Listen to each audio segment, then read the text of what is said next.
Yes, good morning student. In business studies, our next topic is sources of business finance. हम business finance के बारे में पढ़ रहे थे. हमने business finance के nature के बारे में बात की थी और nature के साथ साथ हमने क्या पढ़ा था कि जो business finance है वो हमारे लिए क्यों important होता है, किसी भी business के लिए वो क्यों important होता है. साथ के साथ हमने financial needs के बारे में पढ़ा था and three types of financial needs के बारे में हमने discuss किया था. long term financial needs, medium term financial needs and short term financial needs. After that, our next topic is sources of business finance. कि कोई भी जो business है, कोई भी जो company है या कोई भी organization है, वो finance का arrangement कहाँ से करती है. तो यहाँ पे जब हम sources की बात करते हैं तो sources के लिए हमारे पास 3 types के हम finance के arrangement करेंगे from the different sources. First one is for long term finance, second one is for medium term finance and third one is for short term finance. So firstly we will discuss about the for long term finance. Long term finance कौन सा होता है? Long term financial needs हमने पढ़ी थी. ऐसे finance जिसका arrangement या जिसकी रिक्वायरमेंट हमें कितने दिनों के लिए होती है? More than 10 years. जब हम 10 ईयर से ज़्यादा टाइम ड्यूरेशन के लिए फाइनेंस का अरेंजमेंट करते हैं किसी भी बिजनेस के लिए, तो वो कौन सा होता है? आपका लॉन्ग टर्म फाइनेंस होता है. तो लॉन्ग टर्म फाइनेंस का अरेंजमेंट करने के लिए हमारे पास कुछ सोर्सेज हैं जिनके बारे में हम आज डिस्कस करेंगे. हमारा फर्स्ट सोर्स क्या है? Equity shares. Second source is preference shares, then debentures, then bluffing back of profit, and last one is specialized financial institute. हम इनके बारे में आज डिस्कस करेंगे. सबसे पहले हम बात करते हैं इक्विटी शेयर्स और प्रीफरेंस शेयर्स के बारे में. यस, यहाँ पे हमारे पास एक टर्म निकल के आई है शेयर्स. शेयर्स का मतलब क्या होता है? यस बेटा, हम बात करते हैं जब भी हम कोई बिजनेस स्टार्ट करते हैं तो हम लॉन्ग टर्म फाइनेंस के सोर्स में शेयर्स के बारे में पढ़ रहे हैं. तो बिजनेस होता है, लाइक हम एक कंपनी का एग्जांपल लेते हैं कि जब भी हम कोई कंपनी स्टार्ट करते हैं तो कंपनी में जब हम कैपिटल इन्वेस्ट करते हैं तो जो वहाँ पे लगने वाली जो कैपिटल होती है वो एक ह्यूज अमाउंट में होती है, एक बड़े अमाउंट में होती है. और इतना बड़ा जो रिस्क होता है वो कभी भी कोई भी पर्सन सिंगल नहीं उठाता है. तो वो क्या करता है कि अपनी पूरी कैपिटल को छोटे छोटे टुकड़ों में डिवाइड कर देता है और जो वो छोटे छोटे टुकड़े निकल के आते हैं उनको हम क्या नाम देते हैं? शेयर्स का नाम देते हैं. लाइक हम बात करते हैं कि किसी भी बिजनेस में जो कैपिटल लगाई गई, कैपिटल इन्वेस्टेड, वो जो थी कैपिटल इन्वेस्टेड थी वो जो थी वो 10 लाख थी.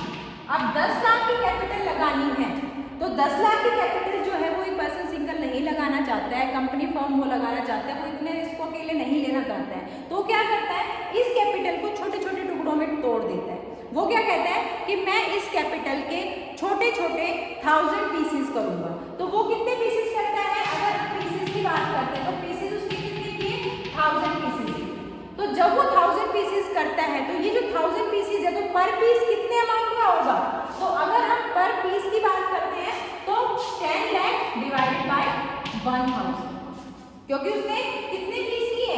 1000 पीस किए. तो जब हम 10,000 को 1000 से डिवाइड करेंगे, 10 लाख को 1000 से डिवाइड करेंगे तो हमारे पास जो पीसेस हैं वो कितने निकल के आए? 1000 पीस आए. तो जो ये 1000 पीस हमारे निकल के आए हैं, इन 1000 पीसेस को हम क्या नाम देते हैं? शेयर्स का नाम देते हैं. क्लियर है? शेयर्स का मतलब क्या है कि उसके पास 1000 शेयर है और जो एक शेयर है उसका अमाउंट भी कितने का है? 1000 का है. जो भी बंदा इंटरेस्टेड है वो वहाँ पे उसको परचेज कर सकता है और अपना शेयर दे सकता है, अपना हिस्सा दे सकता है उस ऑर्गेनाइजेशन में. और जो ये शेयर्स होते हैं ये जनरली 2 टाइप्स के होते हैं. एक आपका इक्विटी शेयर्स होता है और एक आपका प्रीफरेंस शेयर होता है. शेयर्स हमारे 2 टाइप्स के होते हैं, equity share and preference share. अब हम इक्विटी शेयर्स के बारे में, इक्विटी शेयर्स को हमने इन्वॉल्व किया है for the long term finance. हमने बात की इक्विटी शेयर्स के बारे में. अब सबसे पहले बात करते हैं कि जो इक्विटी शेयर्स है वो होते क्या है. यस, शेयर्स हिस्सा होता है कंपनी में. जो भी स्मॉल इन्वेस्टमेंट के हम स्मॉल टुकड़े करते हैं वो हर एक टुकड़ा हमारा शेयर कहलाता है. और शेयर हमारे 2 टाइप के होते हैं, equity shares and preference share. Equity shares क्या होते हैं? इक्विटी शेयर हमारे कैपिटल के वो शेयर्स होते हैं जो किसी भी शेयर होल्डर को ओनरशिप प्रोवाइड कराते हैं. जिनके पास भी इक्विटी शेयर्स होते हैं वो कंपनी के ओनर होते हैं. इक्विटी शेयर होल्डर्स को ही कंपनी का ओनर माना जाता है. और इन ओनर होने की वजह से जब भी कंपनी में प्रॉफिट होता है तो सबसे लास्ट में प्रॉफिट बचता है वो इक्विटी शेयर होल्डर्स को जाता है. अगर प्रॉफिट हो गया और प्रॉफिट बाद में अगर बचता है तो ही ये उसमें से हिस्सा लेते हैं। इनके प्रॉफिट में जो डिविडेंड की जो पेइंग रेशो होता है वो प्री डिटरमाइंड नहीं होता है। यहाँ पे क्या होता है, यहाँ पे रिमेनिंग प्रॉफिट को इनको अपने बांट लेना होता है। और इक्विटी शेयर होल्डर जो होते हैं वो किसी भी बिजनेस के, किसी भी कंपनी के ओनर होते हैं। तो by using equity shares we can arrange the long term finance for the company organisation और द अदर ऑर्गेनाइजेशन। किसी भी ऑर्गेनाइजेशन के लिए अगर हमें लॉन्ग टर्म फाइनेंस का अरेंजमेंट करना है तो उसके लिए हम इक्विटी शेयर्स का यूज कर सकते हैं, क्योंकि इक्विटी शेयर जो है ये सबसे बेटर वे है, क्योंकि इसमें ना तो कोई प्री डिटरमाइंड प्रॉफिट का रेट होता है कि हमें इतना देना ही देना है। ये कंपनी के ओनर होते हैं और ये कंपनी के हर एक एक्सपेंडिचर को निकालने के बाद जब भी लास्ट में प्रॉफिट का जो भी शेयर बचता है, प्रॉफिट का जो भी अमाउंट बचता है, ये सिर्फ उनको अपने आपस में बांट लेते हैं जितने भी इक्विटी शेयर होल्डर्स हमारे होते हैं। और कंपनी का ओनर कौन होता है, इक्विटी शेयर होल्डर्स ही कंपनी के ओनर होते हैं। क्लियर है? Now comes to the next topic. Next topic is preference share.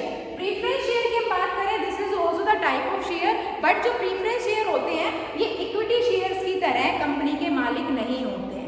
ये एक तरह से कंपनी को लोन देने वाले होते हैं, कंपनी को कुछ पैसा देते हैं और उस पर जो भी ये डिविडेंड लेते हैं, शेयर होल्डर्स को क्या मिलता है, डिविडेंड मिलता है। जो भी ये डिविडेंड लेते हैं उस डिविडेंड की जो रेट होती है वो प्री डिटरमाइन होती है, वो पहले से पता होती है कि जो प्रीफरेंस शेयर्स हैं उनके कितनी रेट से डिविडेंड पे होगा।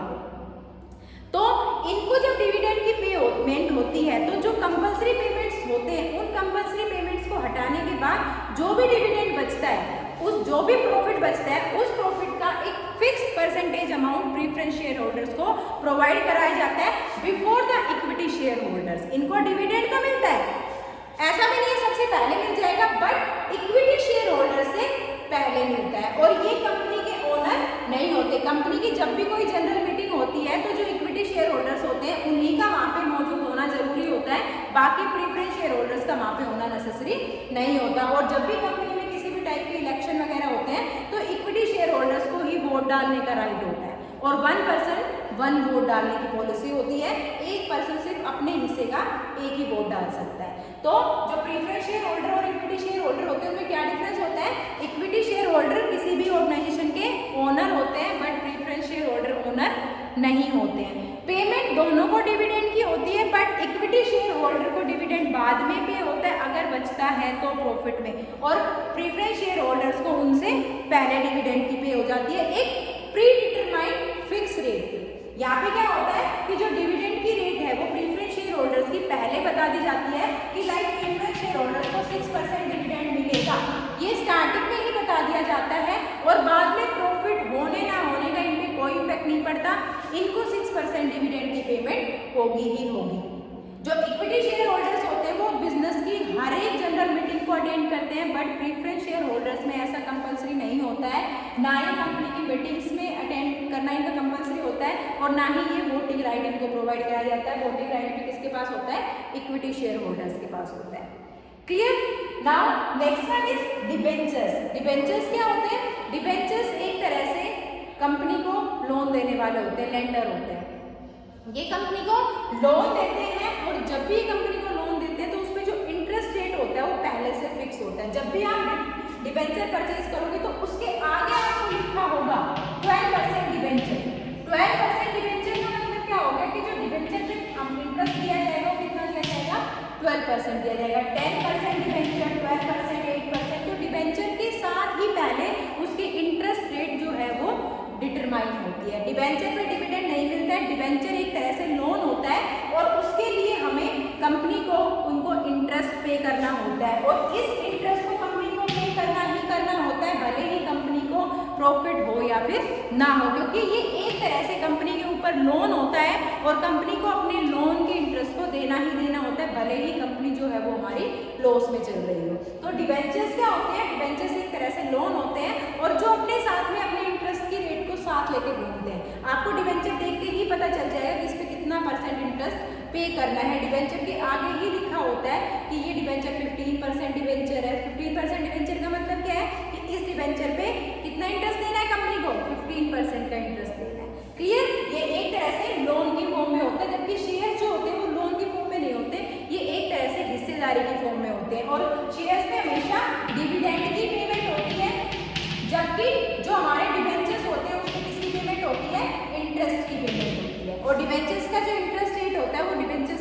अगेंस्ट आगे ही लिखा जाता है और इसकी जो पेमेंट होती है वो एक कंपल्सन होता है for the each and every company, but payment of dividend is not necessary for the equity share holders, क्योंकि उनको कब मिलता है डिविडेंड, जब सारे खर्चे होने के बाद अगर प्रॉफिट बचता है तो ही उनको डिविडेंड की पेमेंट होती है। इनके लिए इक्विटी शेयर होल्डर्स के लिए डिविडेंड फिक्सेशन नहीं होता है, इनके लिए डिविडेंड ज़्यादा भी हो सकता है और कम भी हो सकता है, डिपेंड करता है कि कंपनी ने कितना प्रॉफिट जनरेट किया है during an accounting year. Clear? This is your debenture. Next one is ploughing back of profit, this is also known as retained earning. Clear है? क्या